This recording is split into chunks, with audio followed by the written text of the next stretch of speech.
What's up, everybody? It's Madam Adam. Welcome back to the channel. It's time for another Honest Tarot deck review. Today, we are looking at the Tarot of Curious Creatures by Chris Ann. I've had this deck for quite some time. I don't use it as often as I thought I might have, which maybe says something about the deck itself, or maybe I just have too many. I don't know. But the thing I found most interesting about the deck is that I do love animal symbolism, and I love when that's blended into tarot or oracle or cartomancy of any kind. But these cards have humanoid bodies with animal heads, as you can kind of see as depicted. That's the High Priestess card, in the deck. So let's look at this a little bit. A little bit about Chris Ann here in the very back of their guidebook. It says, I'm an experimental and poetic creative who loves tarot, magical thinking, human potential, and all things intuition. In 2020, I spent more time hermiting with the birds than I ever imagined I would. And in the chaos of a changing world, the only project that called to my designer artist human soul was this crazy cast of curious characters. They were a blessing, and they were, like nature herself, unfazed by our human frenzy. These curious human animals were lovingly born from the base of a ski hill in a small town in Canada, while my husband, Alejandro, and my canine familiar, Jupiter, looked on. Very good. You can visit them online at chris-ann.com or slide into their DMs on Instagram at pixiecurio for other information about Chris Ann. They've also created some other decks, the Light Seers Tarot, the Muse Tarot, Sacred Creators Oracle. So they've done this a few times, and no wonder I find the deck so kind of universal in its scope and imagery. So, but let's look at it. Let's look at the deck itself, the packaging. Again, we know that I love when a deck comes in its own carrying case. So this is the box that it comes in itself. Very simple, very easy to hold, to carry. The box serves as its own carrying case. The back of the box says, with their illuminating conversations and grounded wisdom, the curious and quirky characters in this 78+1 card deck and guidebook are strangely familiar twists on the traditional tarot. The +1 is there is a Fool card, the classic Fool, and then there's a Fool 2.0, so kind of the second Fool, as I understand it, that would follow the World card in the deck. So, but the cards are well labeled. It's not Roman numerals for the numbers on the top of the card. They are the standard numerics, which is really easy to understand. Yeah, the Fool 2.0, the Fool traditionally in the Rider-Waite system, as we understand it, is the fresh start, new beginnings, the leap of faith, the naive optimism that goes with the leap of faith. And for the Fool 2.0 in this deck, it's deja vu, preparing for adventure and change, the start of yet another familiar journey, learning more skills, potential, and possibility. So it bookends, as they have here. It says the Fool bookends the major arcana, marking both a beginning and an end. As we cycle through life's lessons, we notice that our learning is infinite. Do the same stories repeat over and over in your life without learning the lessons you really needed to learn? Are you cycling upward, always evolving and learning to be a better human? So it's kind of like a repeat of the journey, where it's not a new journey, it's a similar one that we might have experienced at some aspect before. So that's really cool. So yeah, I love when a box is the carrying case itself. The look of the cards is great. I love a back that has, that allows upright and inversion, as we know. So I love the color palette. I love how, ornate and intricate the feathers, the greenery of it in the center here, but it's beautiful. These are beautiful cards. The card stock is nice and flexible. Very good for shuffling.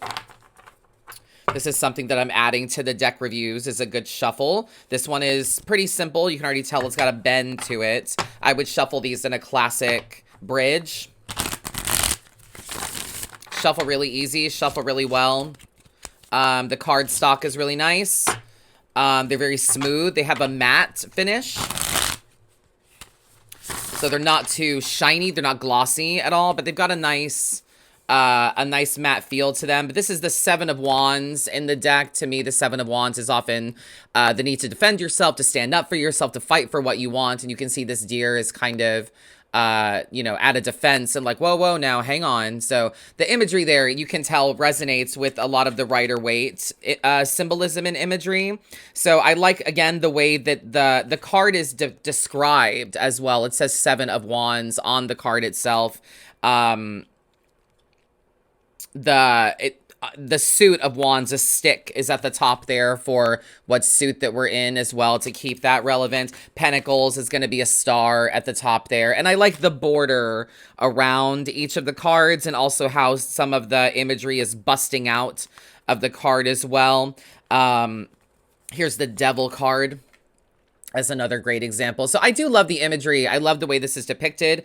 They feel great. They shuffle really well. The guidebook is small, compact. They get right to the point, diving into the deck and understanding the cards. They also have a meeting your curious guide. They invite you to spend some time with the deck to become familiar with some of the animals and introducing yourself to who your guide might be in this deck in particular.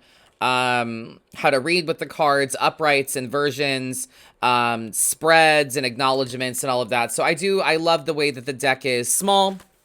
It gets to the point really quickly. The heads and tails of it, the heads being the upright, the tails being the inversion. What conversations you can have with the character on the card. That's also a part described here. The Hanged Man is a bat hanging upside down. So it says bat conversations. When you close your eyes and think about your question, what do you hear or feel or sense? Put your little wings out, and shake them out, and let them gift you the sense of colony and community and stuff like that. What do you gather from the unit, not just from you, but from the idea of bats and colony, and what you gather from the sounds you hear from the others around you. Really cool.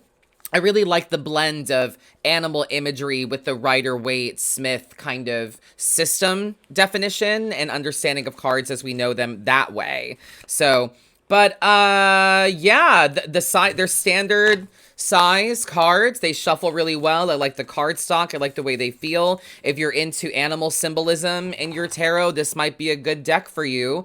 The usage of this, I would say this is seasonal. I'm sorry, not seasonal. I would say this is year-round. I would use this deck not seasonally.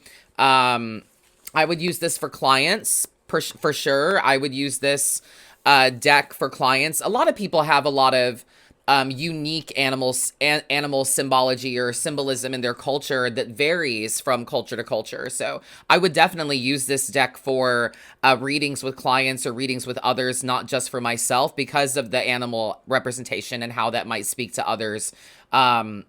I've pulled a certain card for someone and they're like, oh my God, that's a black cat. Even when I pulled the Queen of Wands for someone in the Rider-Waite Smith system, Pamela Smith has a black cat drawn in front of the Queen there. And whenever I pull that card from someone that's a cat lover or has a cat, that image resonates with them. So I wouldn't be surprised if animal symbology resonates heavily with a clientele. Beginner friendly? Yeah, I would say so. I would say this is a pretty beginner friendly deck. It's got the names of them on there. The 10 of Cups right there. Emotional abundance. We love the hippos that are there. My husband loves hippos, and the family unit that's represented there as well. The kind of emotional joy and camaraderie. That's great. So yeah, I would definitely say this is a beginner-friendly deck. If you're into animal symbology and that's a layer into your spiritual practice, this might be something that really speaks to you. It's not seasonal to me. As I said, I would use this year-round. I wouldn't consider this novelty either. I would consider this a well understood and a pretty universally resonant deck, in my opinion. So stay tuned in a moment for a look at all of the cards. I'm curious to know if there's any one in particular that stands out to you. Is there a certain one that maybe you didn't imagine that animal attached to it, or did it change the way that you looked at the card in particular? Yeah, like this Page of Wands being a zebra. Like, why?